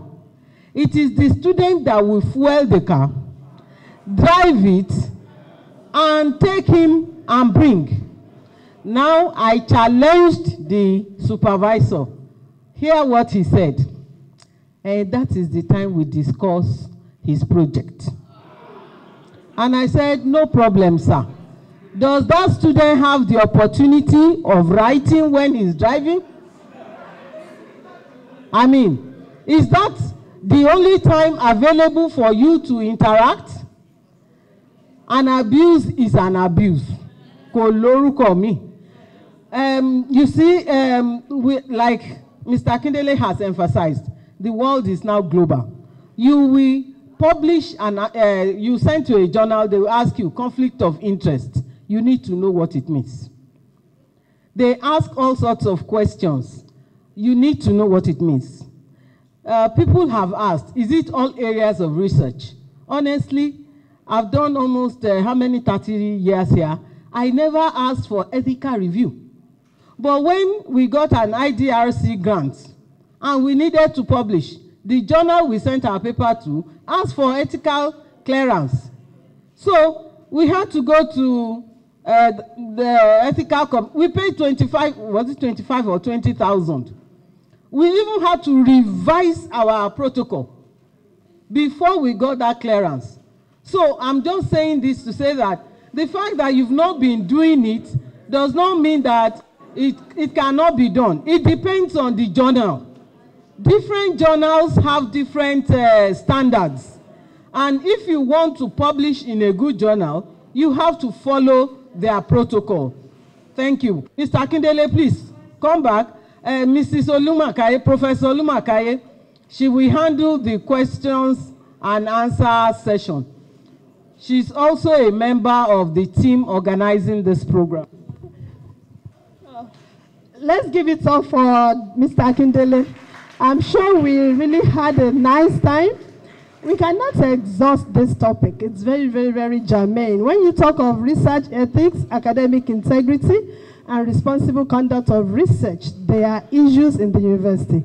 And the good news is that we are putting together a policy on research integrity, and it will include the conflict of interest. If you are happy about that, can you please wave to me? Yeah, that's a good one. There is a difference between supervision and mentorship. So you can take your relationship beyond academic if you are mentoring a student. But if you want to limit it to supervision, let it be ethically, guided by exactly what you are doing. That's just a clarification. There is a difference between mentorship and supervision. We will post some things online that you can read up. Do you have questions? We have to give numbers. 1, 2, 3, 4, 5, 6, 7, and finally, 8, then Prof, 9. Let me go again. After that, we won't take any question again. 1, 2, 3, 4, 5, 6, 7, 8, then 9. Yeah. Number 1, please. Just go straight to the question. We don't have the luxury of time. Question 1. Come. No. Come and speak to the mic. Yeah. My question is on the authorship issue when you have a grant research where you have a professor as the PI and you have some other people, and out of the research work you have to write articles and you pair yourself, and you have about 5 papers from the work in the team, and which one is right? The PI should be the first author in all the papers. That is my question. That is authorship. Who is the first author? Who is the second? In what order should they list the authorship? That's the question. Yes, I'm just reiterating it so that she can get it. Question 2. Good afternoon, House. Please, I want to ask, is it pardonable to validate a new instrument during pilot study? Okay. Validation of instrument during pilot study. Number 3.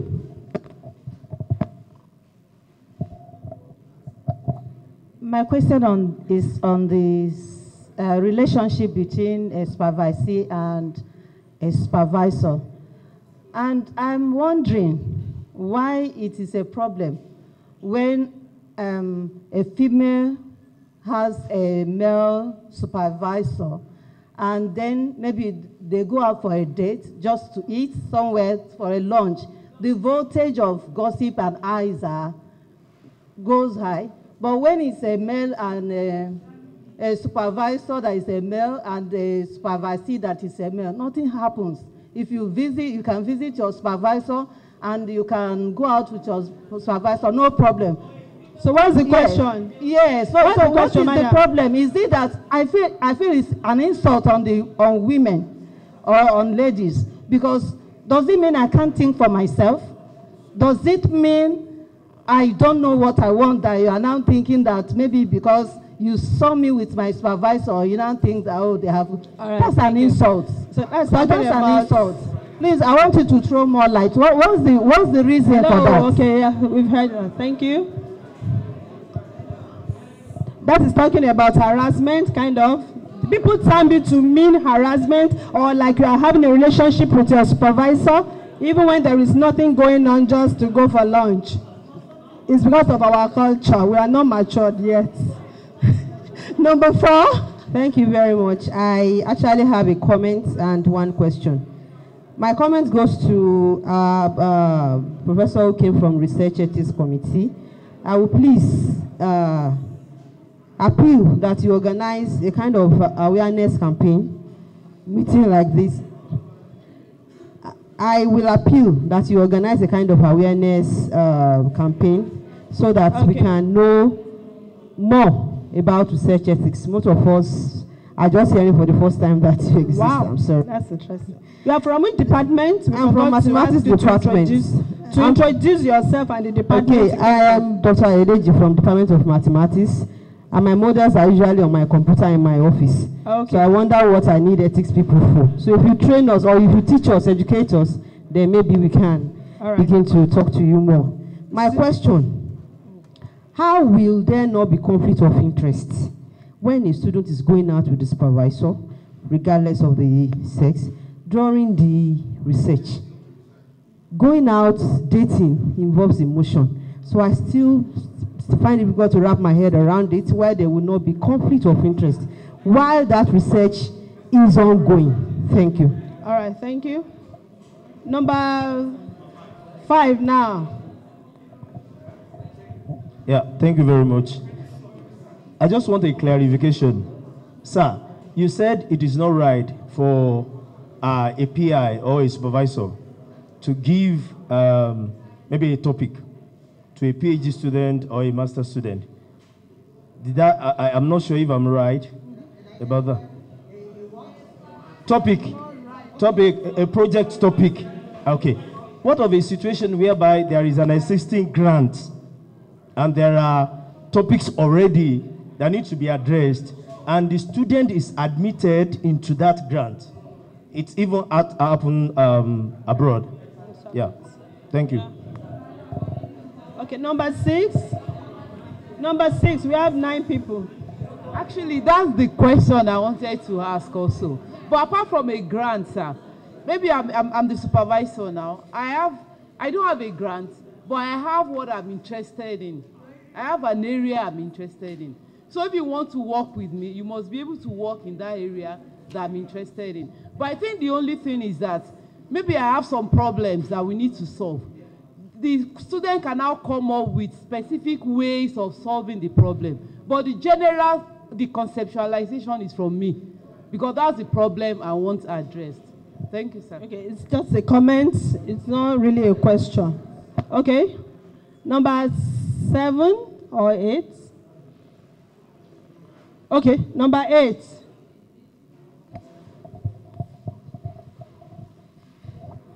Thank you, sir, for the teaching.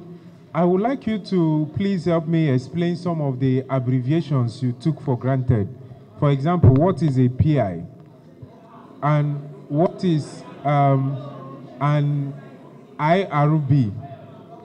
Right. PI outrightly means principal. Okay, my other question is, when does designing an ethical report come into play? Is it when you are doing an abstract for a research, or after you are done, or when you want to publish? At what stage do you begin to ask about ethics and all that? Okay. Prof, it's just a question or a comment? Or we allow him to wrap up before you...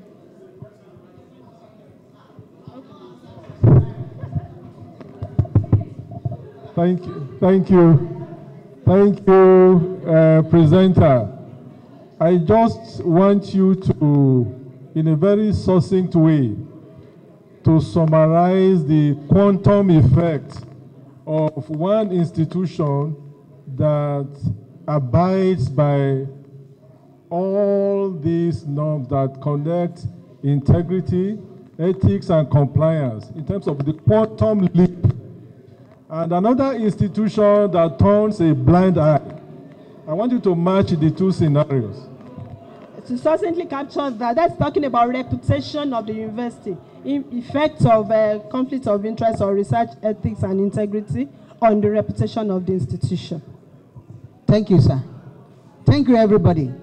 Well, there was another slide that we didn't take.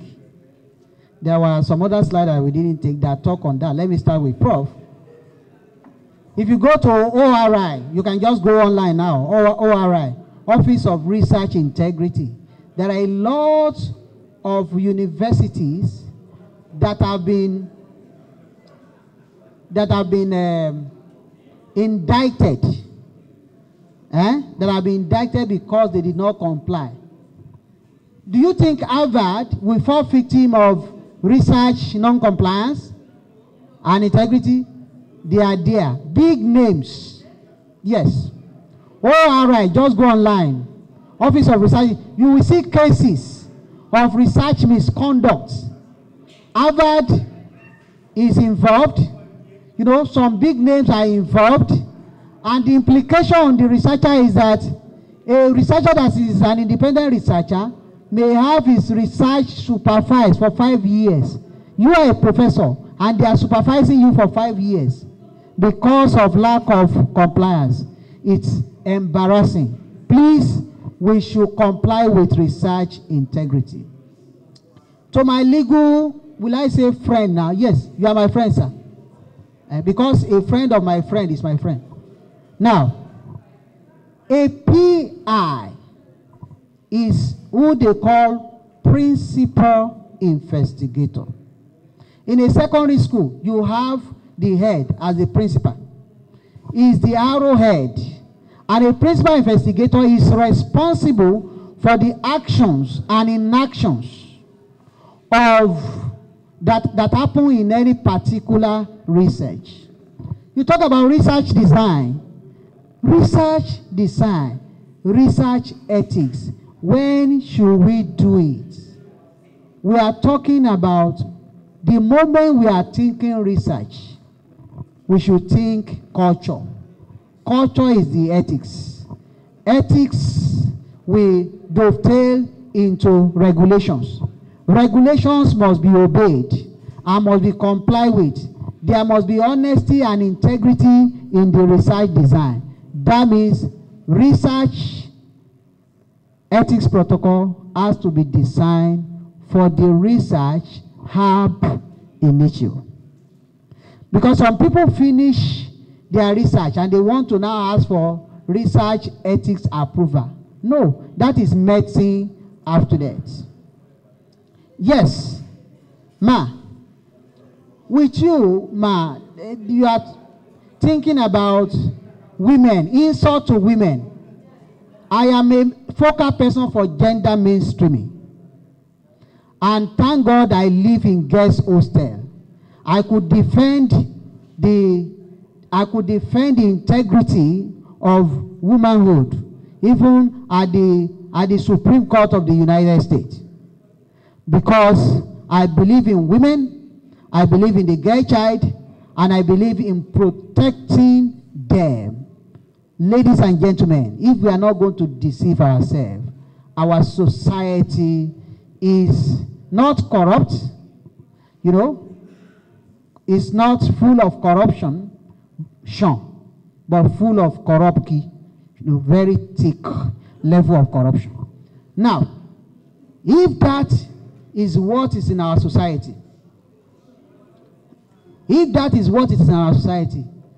have seen a lot of situations when women folk have been taken for granted. It is not that there's a professor in UI that married a supervisee, a female professor.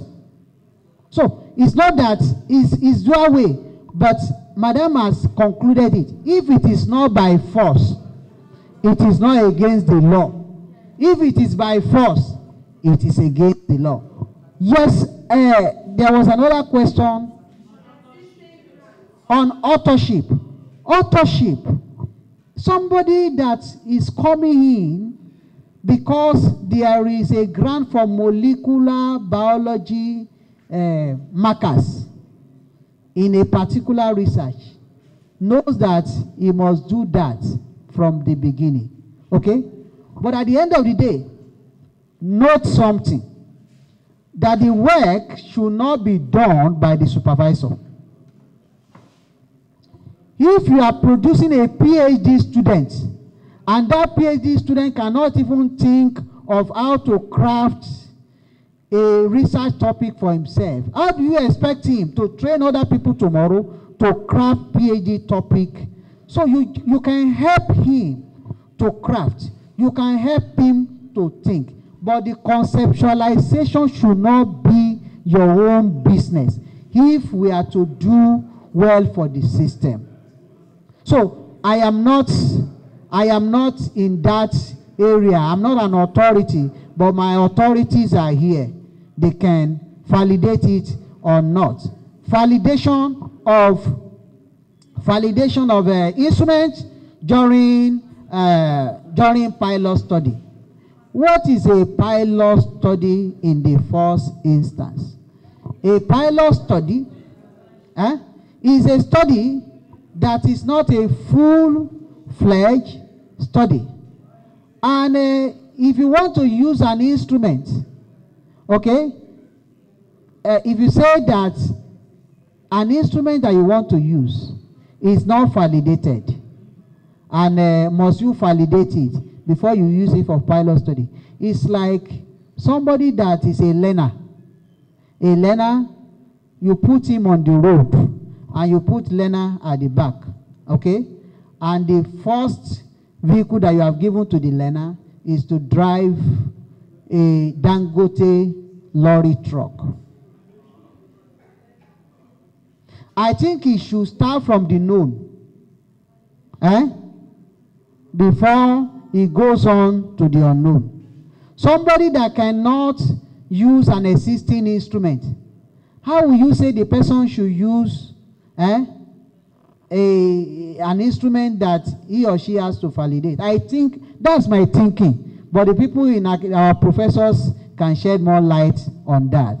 I am not an authority in that area, but then I think that it's better to start from the known. Any other question that remains?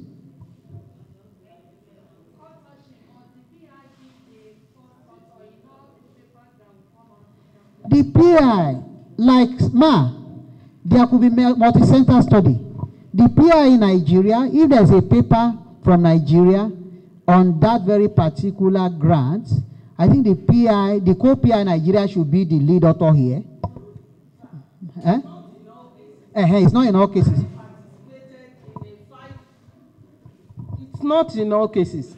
I participated in a 5-country project or whatever.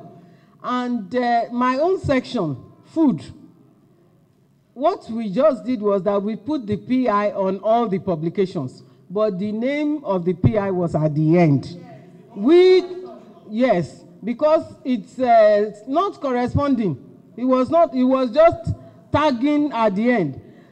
The PI submitted the proposal on behalf of all of us. But for each section, we wrote up our own concept. But it's like this project we are running. I am the PI, but I didn't write the project alone. Different people had different components. So I will say for each paper, my name, Lai. So, yes, what she has said is this, that the overall PI, we are not talking about mentorship today. Mentorship will tell you that at a particular point in time, the mentor should take the back seat, and the mentee, who is the most active, should take the front seat. You understand? That is what she has just explained. Conflict of interest again? We have said it. We have said it. So thank you very much. I'm so grateful. Thank you.